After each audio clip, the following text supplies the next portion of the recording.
Okay, I have a question while she's opening up my presentation. I'm wondering, what do you think, how much food a household in Europe wastes? Is it 22%, 32%, or 52% of household food that gets wasted? Raise your hand if you think it's 22%. 32%? 52%. I think there was maybe a tie between 32 and 52 because it's actually 52%, which I think is stunning.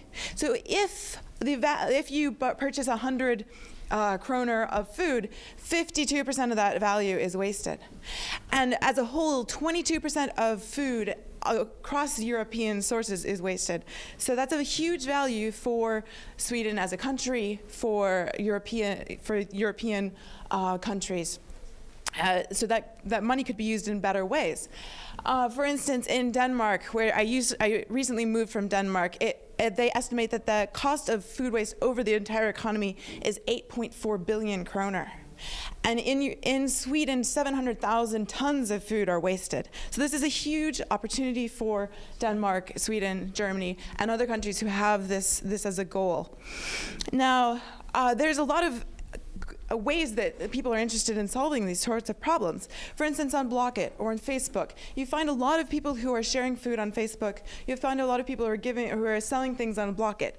But on Blocket, it costs money to enter, and there's no reason to sell something like food on Blocket because you're not going to pay the amount of money that it costs to enter.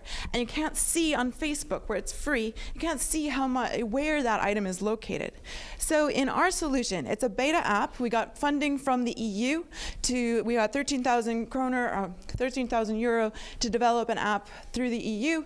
And it's a map-based solution where I can post an item, I can see the items that are available, and then I can chat with other people who are interested in picking up my item. And compared to other solutions, our app includes a point solution. So you can, over time, compared to other solutions, it has a gamified badges and points feature. And so we're hoping to combine there's a lot of apps out there for neighborhoods, and there's a lot of apps out there for sharing, and we're trying to combine a community feature with a sharing feature and putting these together. And what we're looking for today, my team, so I'm an environmental and social scientist, and I've worked for several environmental businesses in the United States, and I'm working with two developers, a front-end and a back-end developer, who have previously developed a sharing app in the past. And we're looking for partnerships with charitable organizations or a CSR company. And we're interested in making the next best sharing platform for Europe. Thank you. Wow.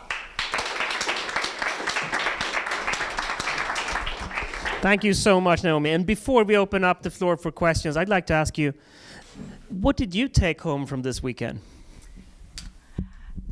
I don't remember the presenter yesterday afternoon, but there was a gentleman who was talking about marketing and how I could use a little Google app to see which Facebook sites, which Facebook groups were best for getting hits to my interest. And that's very relevant to me because there are a lot of Facebook groups that do food sharing type things. So it would be very useful for me for researching my audience.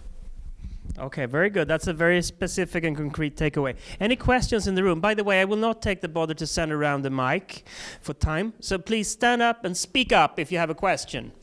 Hannes. Hi, yes, I have a question, and that is, when it comes to food, hygiene is so important. Yeah. And yes, it's okay for me to buy a used bike from someone I don't know. Mm-hmm. But when it comes to something I'm going to eat, I'm a lot more picky. Yeah. How do you deal with that? Well, so I've done market research, and the people that I've found are most interested in the solution are students and people with lower incomes.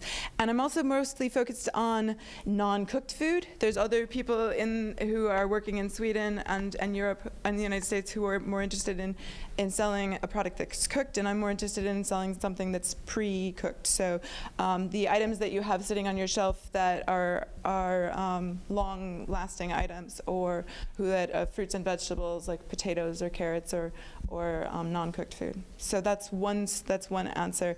Obviously, you could get sick from those things, but it's less likely. Anybody else? Thank you. Really excited.